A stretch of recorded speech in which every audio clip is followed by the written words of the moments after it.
All right, welcome to the presentation on supercharging Android testing.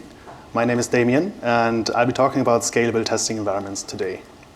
Testing plays a crucial role in ensuring product quality, reliability, and user satisfaction. There are many challenges faced by engineering teams when testing, such as fragmentation, device diversity, and varying feature sets. This presentation will provide insights into strategies for effectively addressing these challenges and explore practical solutions to create scalable testing environments. Let's start with a quick outline of the presentation. First, we will take a look at the challenges of scaling up the testing environment. Then we will look at different strategies for testing environments, followed by test automation and continuous integration. And lastly, we will dive into monitoring, reporting, and best practices. Okay, let's start with the challenges. There are 4 types of key challenges that I'm going to talk about. There are common challenges in Android testing. There is the impact of testing on product quality and development speed. There are collaborative challenges, especially in large teams and large organizations. And there is finding a balance between quality and speed. Let's take a closer look at them. There are common challenges that almost every engineering team will face at some point. It starts off with fragmentation. Android devices are updated slowly over time. Not all devices receive all updates, so there will always be a mix of different operating system versions that we have to deal with. There are thousands of different device configurations. This could be screen sizes, hardware features, or just different specifications. This will lead to inconsistent behavior. What we experience on development devices is not necessarily what users experience. Android also has a multitude of devices with different manufacturers. Each of them is possibly modifying the operating system. To ensure compatibility and performance, we need to test across multiple devices. With the growing app, the user base also becomes more and more diverse. Users tend to use our app differently from what we expect. If our app is not capable of handling this or not optimized for this, it can impact the app's performance. There's also the risk of regression, where changing one part of the app may affect another part or other areas.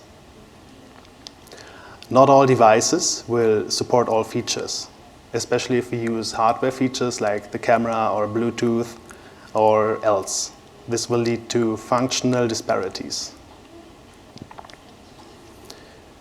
The impact of a scalable testing environment and strategy onto the product quality and development speed can be identified. Insufficient testing can result in crashes, bugs, and an overall poor user experience. The low app quality coming from bugs and crashes can lead to negative user reviews and thus decreased adoption. Frequent testing iterations can slow down the development cycle, and finding a balance between fixing bugs and adding new features can be challenging. Constant adjustments due to testing feedback can extend the development cycle of features.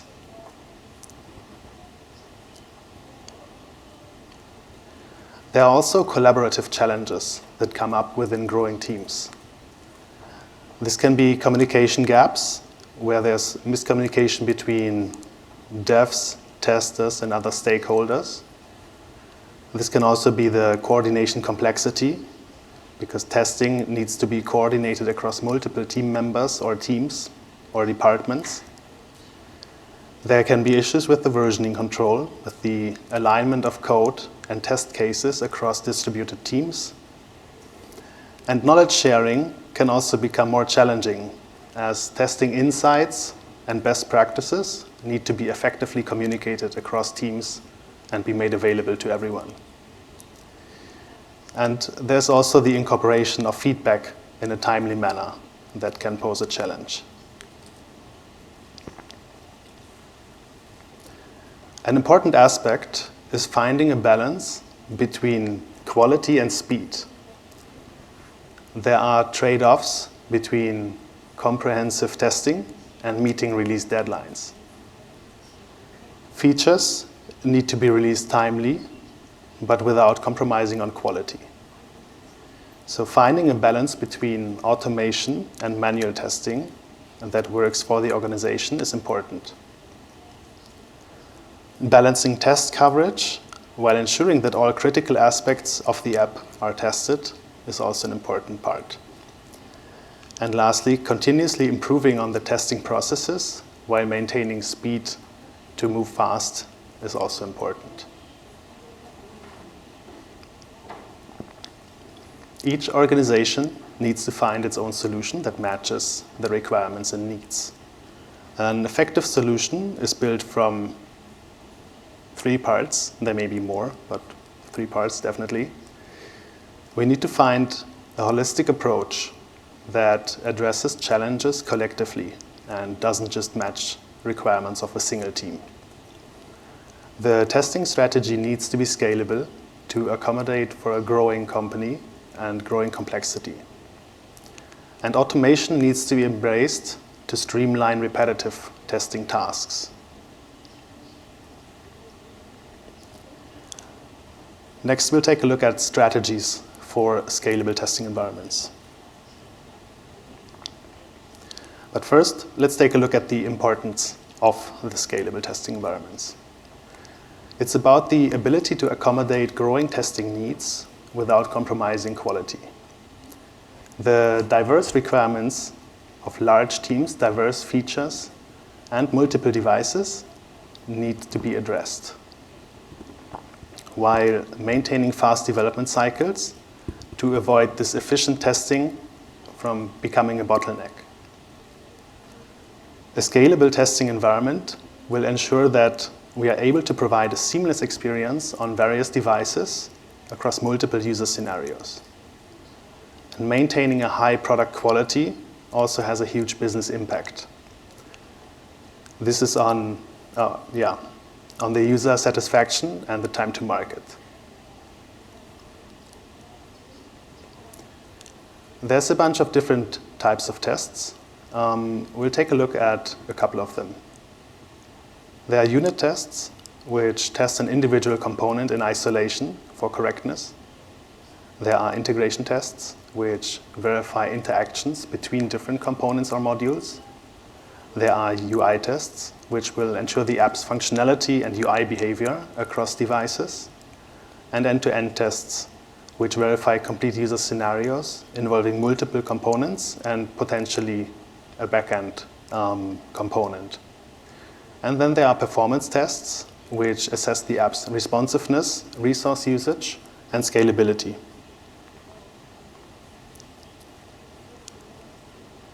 We'll take a very brief look at each of them in the following. Let's start with the unit testing. Unit tests give us the benefit of isolation. We are focusing on individual units for precise identification of issues. Each test is independent from external resources, making them very reliable. They also support code maintainability, allowing code modifications without breaking existing features. The next one is integration testing. Integration testing or integration tests verify how different modules interact and share data. They ensure seamless communication between integrated parts and verify that our internal APIs can communicate as expected. They also enable regression detection, identifying issues arising from combined component interactions.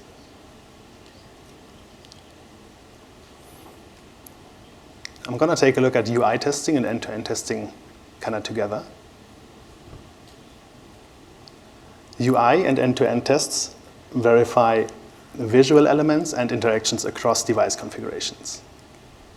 They allow us to test complete workflows to assess end-to-end functionality like our users would experience it while using the application. This allows them to match the real user experience by mimicking user actions and responses. And lastly, we have the performance tests. Performance tests will give insight into resource utilization. We can monitor the CPU, for example, the amount of active threads at a given time, the memory consumption, and the network usage. They will allow us to stress test our application under extreme conditions. This can, for example, give insights into frame drops or other parts. Once the bottlenecks have been identified by performance tests, we can optimize accordingly to improve the user experience. Let's take a look at how we can set up this testing infrastructure with the device matrix. A device matrix is a collection of devices used for testing to ensure comprehensive coverage. We are using a device matrix to address fragmentation across Android. And that means the different OS versions, the screen sizes and manufacturers, for example, and the other parts we talked about previously. With a holistic approach, we can cover a wide range of real-world devices to identify compatibility issues. To create a device matrix, we need to identify factors that are relevant for our application. This can be, for example, the OS version, screen sizes, and different hardware capabilities. We can utilize the data we have from our user base, for example, from the Play Store, to create groups and ranges for these values. For example, the minimum and maximum operating system version that our app supports, or specific hardware configurations like a foldable or a flippable or anything else can be used. With this, we can create the device matrix. The next step is to look at test scenarios for our devices. Creating user personas allows us to simulate real-world scenarios. As each device may have different functions, we need to consider a range of variations to ensure the app works with and without specific functionalities. To assess the app performance on low and high-end devices, we can create performance profiles. And as our application is distributed more globally, localization testing becomes more and more important. To ensure that features don't break existing functionalities, we need to implement and focus on regression testing as well.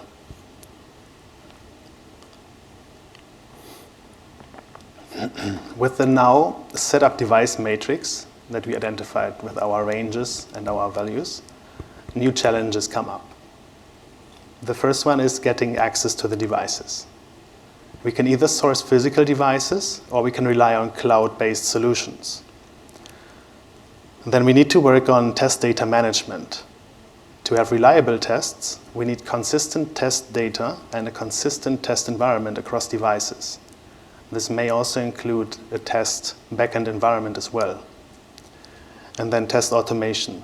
Running tests on a device matrix will increase the amount of tests we are running. And this makes parallelization and prioritization a lot more important. To prioritize which devices to test on, we can look at a couple of key factors. We can utilize the application's user base to prioritize devices based on user demographics and preferences. We can consider devices with the highest market share for broader impact.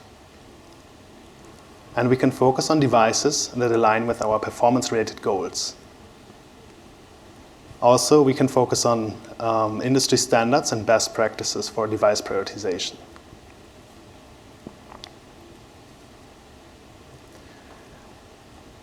Let's take a look at an example. We want to run a test only on specific devices. in this example, tablets. And we want to be able to mark tests for this test configuration in our test code base. To achieve this, in this example, we will use an annotation. So we will just create a new annotation. It's called tablet test. After setting up the annotation, we can mark our device-specific test with this annotation. This will allow us to cleanly separate tests from each other that we want to run on device-specific test runners. In this example, there's only one test in the class, and it now has the tablet test annotation as well as the test annotation. Once we set up the annotation and added it to our tests, we can pass it as an argument to the test runner. This will execute all tests that have this specific annotation. It needs to be fully qualified. There's also the opposite if you want to exclude a certain annotation from a test run. Next, we'll take a closer look at test automation and continuous integration. A short definition of test automation. Automation is the execution of test cases using scripts or tools. It plays an important role and gives many benefits. Compared to manual testing, it gives us faster test execution that comes with efficiency gains. It reduces human errors and ensures uniform testing, increasing the consistency of our results. Test automation enables testing across diverse devices and configurations, making it more scalable. And it also allows testers to focus on more complex test scenarios that you might not be able to reproduce manually all the time. Let's take a look at the role of continuous integration.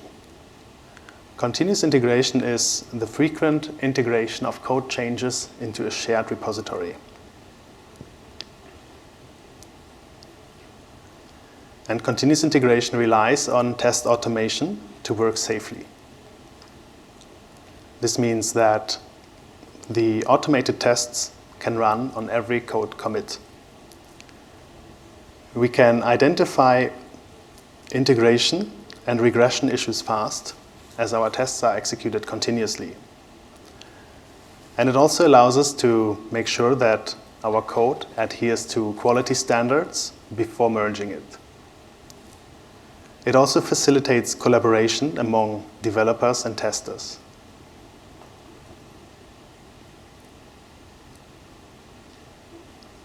Let's take a look at the integration of testing into our CI and CD pipeline.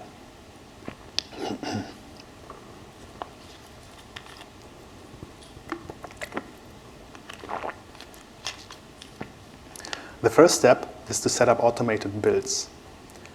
This means new changes will trigger a build job that will verify the basic step. The new code compiles.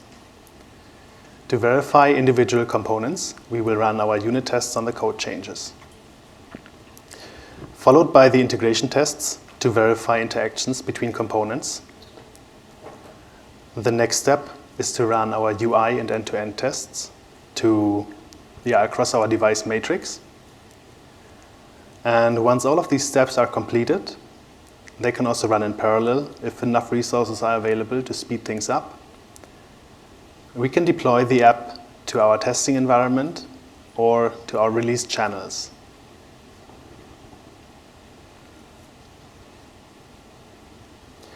This continuous testing and feedback loop will give us a few things. We will get a rapid feedback loop on code changes. We will also be able to detect bugs as soon as they are introduced. The feedback cycles are shortened, leading to rapid iteration based on testing results. And the confidence in code stability is increased. It also leads to a faster development pace, overall shortening our time to market.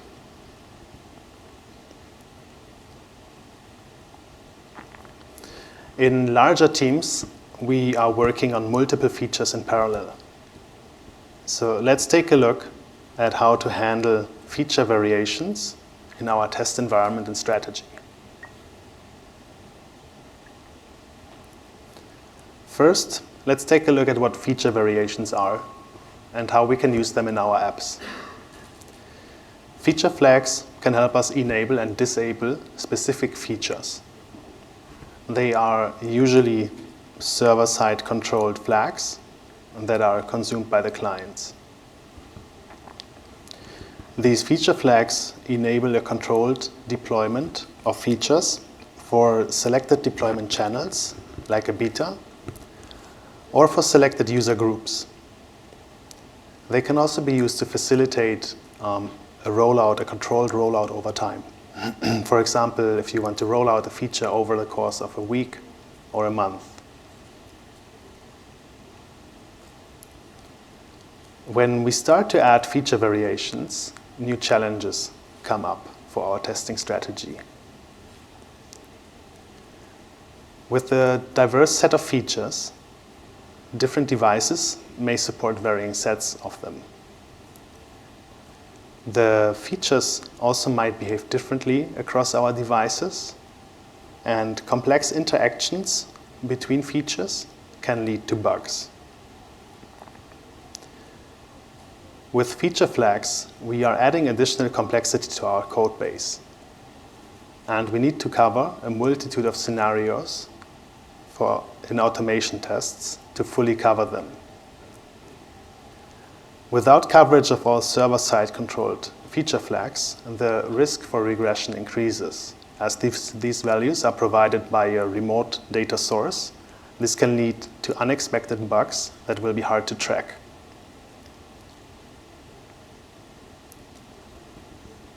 In a real-world scenario, it is nearly impossible to cover all paths of each feature variation. To figure out which features we want to test, we once again need to prioritize. To clarify the priorities, we can rely on the user impact of a feature. Features with the highest user impact should be covered as much as possible, as these features would be part of the critical user flows. Similarly, we can rely on the frequency of use.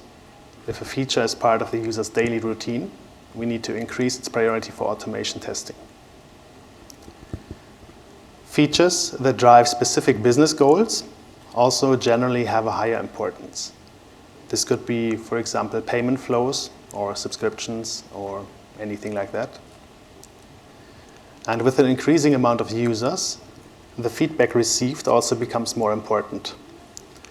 If a lot of users are reporting the same issue, these issues should be prioritized as well to avoid regressions and to increase the user satisfaction. And lastly, features with dependencies should be tested thoroughly as well, as these features impact a multitude of other features across our code base. Regressions in these parts can lead to failures of other features and thus impact a lot of different metrics across our data set.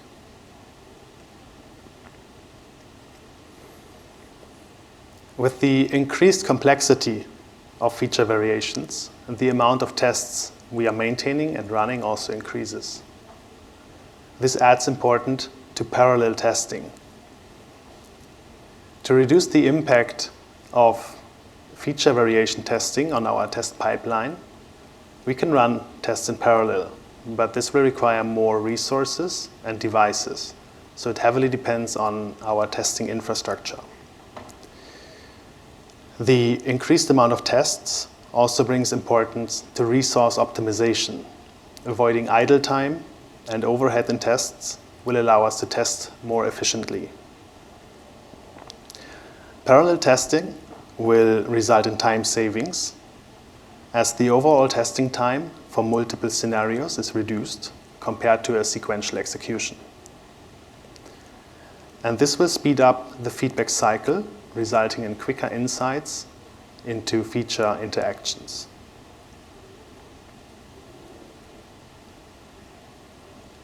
With the growing complexity of our testing infrastructure with parallelization, testing of feature variations, and the increasing number of test cases, we need to increase the focus on tracking and reporting as well. This starts before writing the actual tests with our test case management.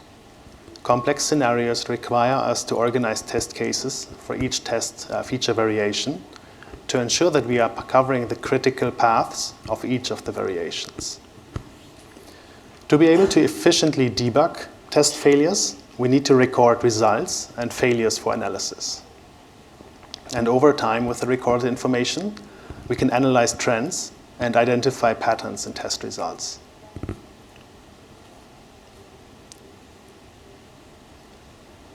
To visualize this, here's a very simple example of what a feature variation may look like. In this example, a class called profile fetcher is introduced, and it has 3 dependencies. The first 2 dependencies are implementations of an API in different versions, version 1 and version 2, v1 and v2 of a profile API. The third dependency is a class called feature flags. In this example, it's a wrapper around the server-side provided feature flags that makes it easier for us to query them. The only functionality this class offers is a function to fetch the profile. The implementation of the function will check if the feature to use the new profile API is enabled. And depending on if the feature is enabled or not, one of the 2 API implementations is chosen to execute the fetch profile action. This example is quite simple, so it may not be as obvious to add the feature flag safety net here. But with growing user bases and growing complexity of our code bases, it becomes very important to be able to disable potentially breaking changes without deploying a new app build that could take a couple of days or even weeks to reach our users. In this case, it's an API, so there could also be issues on the backend side. So it's good to have a safety net. This is a simplified example of how a unit test could look like for this component. It's a unit test and a very small example. So I'm creating mocks for all of the 3 dependencies, for both of the APIs and the feature flag object. I'm using the mocks to create an instance of my class. And as the feature flag in the example was a simple Boolean, I'm adding 2 test cases to cover both possible cases, true and false. The first test case verifies the function without the new profile API. In this case, the feature flag returns false. The second case verifies with the new profile API. In this case, the feature flag mock is returning true. To actually complete the tests and to give them meaning, we would have to add verifications, but for the sake of the example and brevity, I left them out in this image. With these 2 test cases, we covered both of the potential feature variation paths for our Boolean flag.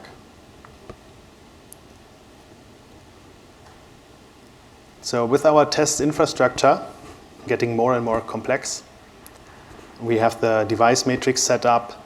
We are running tests across feature variations. We prioritized critical flows, and we added coverage for them. The next part is to take a look at monitoring and reporting.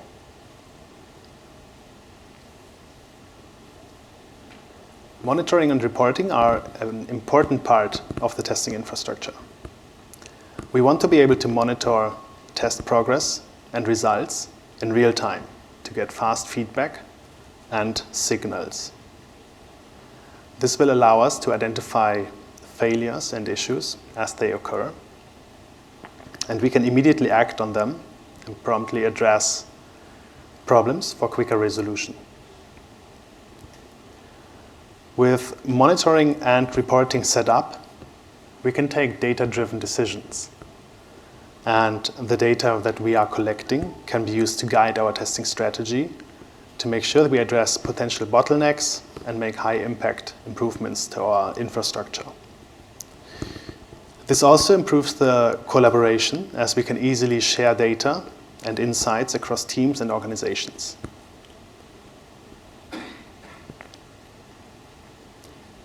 To set up monitoring and reporting, we need to take a look at what kind of data we can collect from our test runs.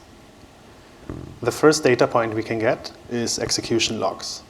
We can record the details of the test run.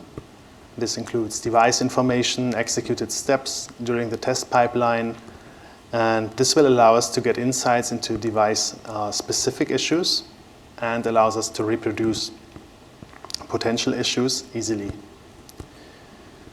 We also want to log the failure logs. This can include everything from infrastructure errors to exceptions thrown by the code to anything else, pretty much. With UI and end-to-end tests, we also want to collect visual logs.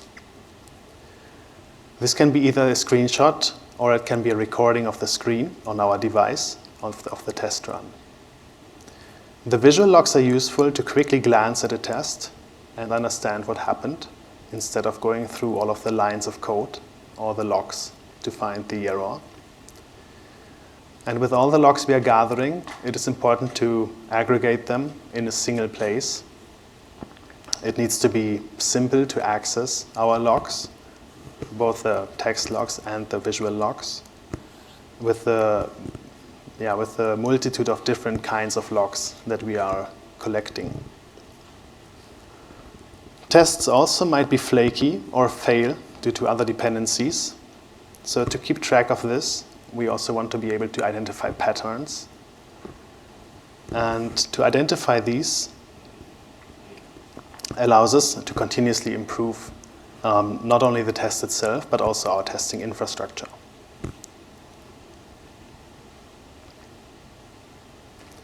Once we set up the testing trends, it's time to analyze them. With simple trend lines for failures, we can recognize recurring issues across different tests. This could be inconsistent test data, failures in dependent components, or something else, depending on the degree of the isolation that our tests have. Grouping test failures by device attributes will allow us to identify device-specific issues.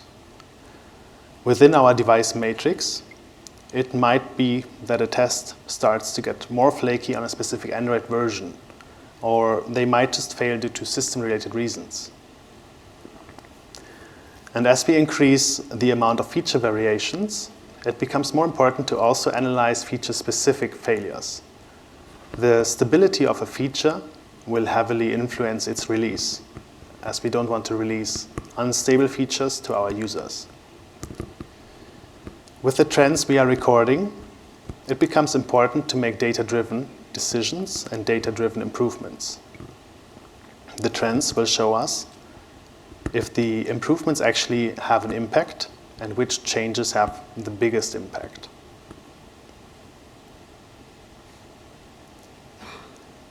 Once we have recorded all of the data, the next step is to prepare the data and make it accessible.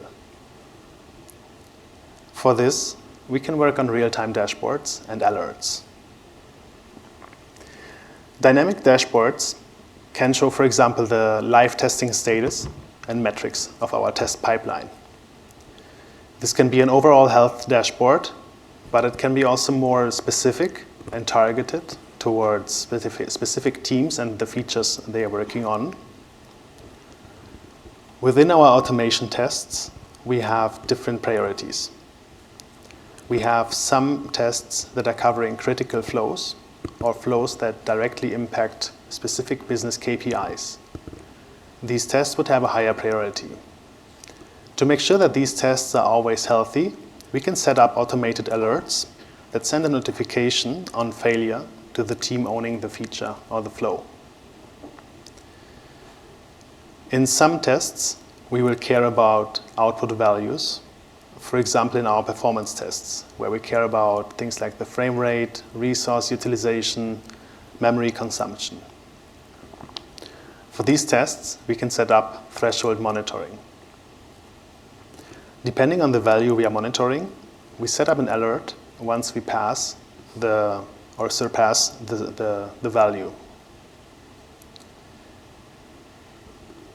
With the real-time dashboards and alerts, we can be proactive about our testing infrastructure and handle or work on the signal that we receive from it. We can take actions as soon as the issue crosses predefined limits. In general, the dashboards will make our data more accessible. They are useful in data sharing and data understanding, as we can visualize the data and shape it depending on the use case. Having the data pre-processed also makes it easier for us to make informed decisions. Let's take a look at the key takeaways and a summary of the session. A quick recap of the content. So we started by looking at Android testing challenges.